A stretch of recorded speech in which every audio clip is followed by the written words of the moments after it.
Is the slider back in town? This is a Mi Mix 3.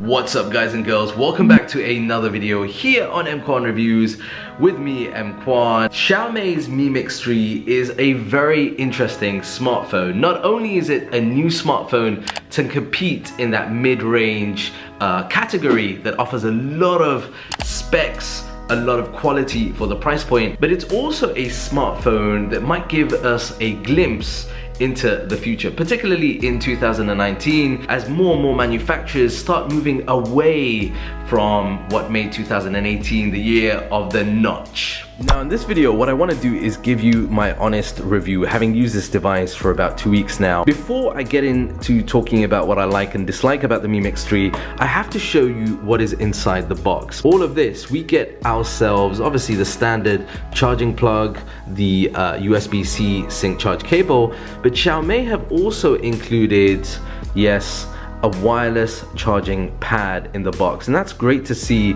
a company include and introduce right in the box, particularly at this price point. So let's start off with the obvious place, which is the design, and this is one of the things I absolutely love about the Mi Mix 3. It offers an incredibly different design from what we've seen in 2018. Once you power this on, you're going to notice that incredibly beautiful, large, I would say close to all screen design. It's not entirely all screen, but it is almost there. 6.39 inch Full HD Plus, that's 2340 by 1080 AMOLED display, and there are no notches in the way, there are no punch holes getting in the way either. It is incredible. The colors are vibrant, as you would expect from an AMOLED display, particularly at this price point. Now once you turn it around, you're going to notice that it has this very glossy but ceramic back. There's a nice feel to it. It is going to pick up fingerprints, but on the whole build quality of this is really nice. The screen on the Mi Mix 3 is actually very nice, particularly for things like watching media, playing games. There are no notches, there are no obstructions on that screen. If you can forgive the little lip down at the bottom, you're going to get close to an all-screen experience. Staying with design, there are two things that you're going to notice immediately, and the first one is the thickness. This measures in at 8.5 millimeters, and it has some heft to it at 218 grams.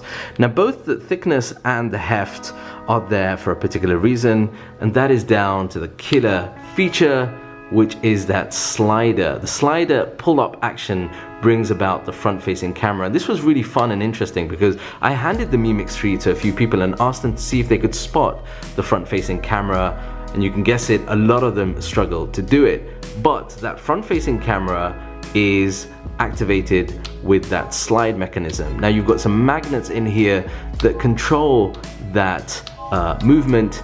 The magnets do a good job. I've heard a few people mention in reviews that they felt the magnets were quite stiff. I think the magnets are actually quite good on this, just the right amount. I don't know how that's going to fare with time, that whole mechanism, but it is really cool and very addictive.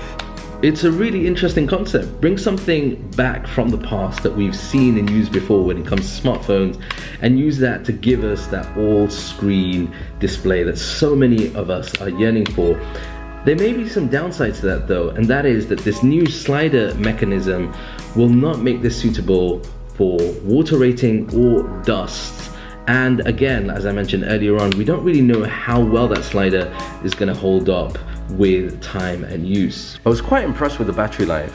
This doesn't actually have that large of a battery when you compare it with some of the other smartphones at this price point. 3200 milliamp hour battery, but it does perform very well. I still found that I had some juice left over at the end of the day. And the other thing is wireless Qi enabled charging. That will work with the Mi Mix 3, but be aware that you have to line up the device with the charger correctly, because to my detriment on the first night, I thought it was charging and it wasn't. Now on the back, the Mi Mix 3 has a fingerprint scanner sensor. On the front, this is interesting, I managed to get the face unlock system for security activated, but that has to be done by going to the settings and changing the location from where you are to Taiwan. I had this set up originally for the United Arab Emirates, and it wasn't giving me the option in lock screen and password to unlock with my face, but changing it to Taiwan has meant that I'm able to just slide it down and unlock. The fingerprint scanner is definitely the faster way of unlocking your device.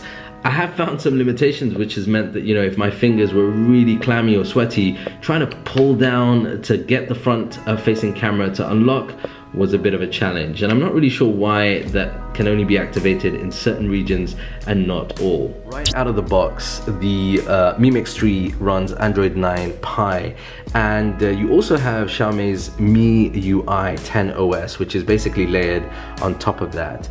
Now, there are a couple of things that I don't really like about this particular UI.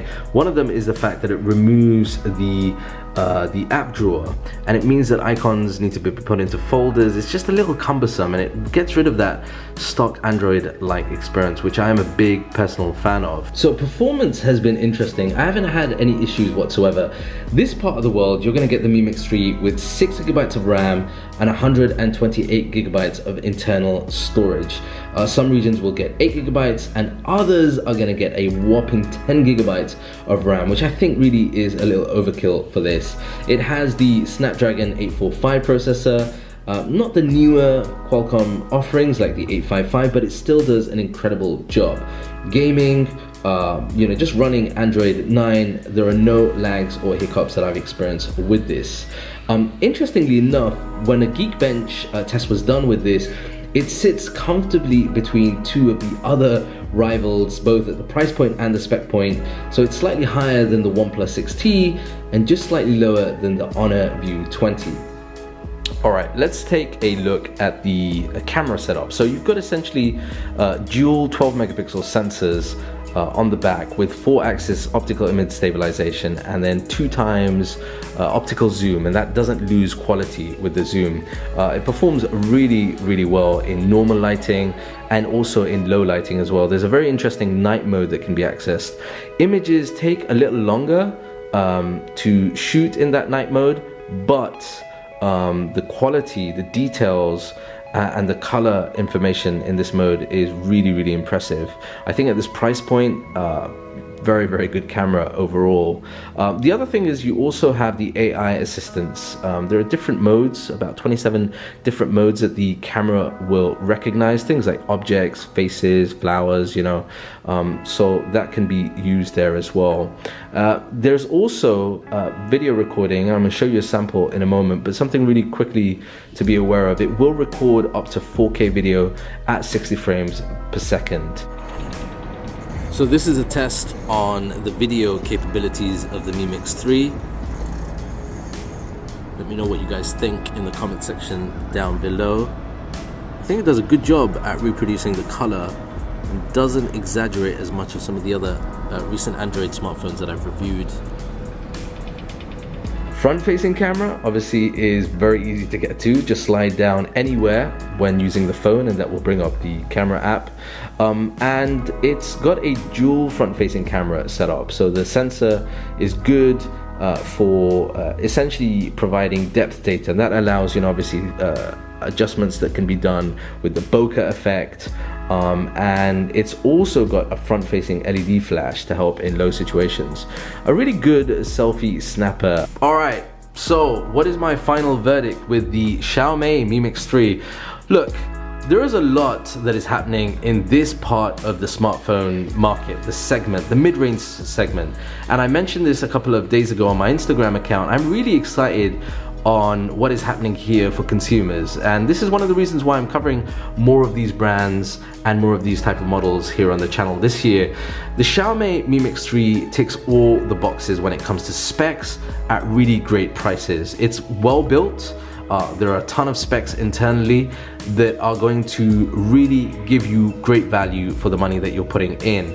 There are a couple of things to note, however. With this all-screen kind of design and moving the front-facing camera into this sliding mechanism, you are having to face or come to accept the thickness, which for some might be a little difficult, and also the heft. I can forgive the heft because, to be honest with you, that heft gives this phone a sense of premium feeling in the hand.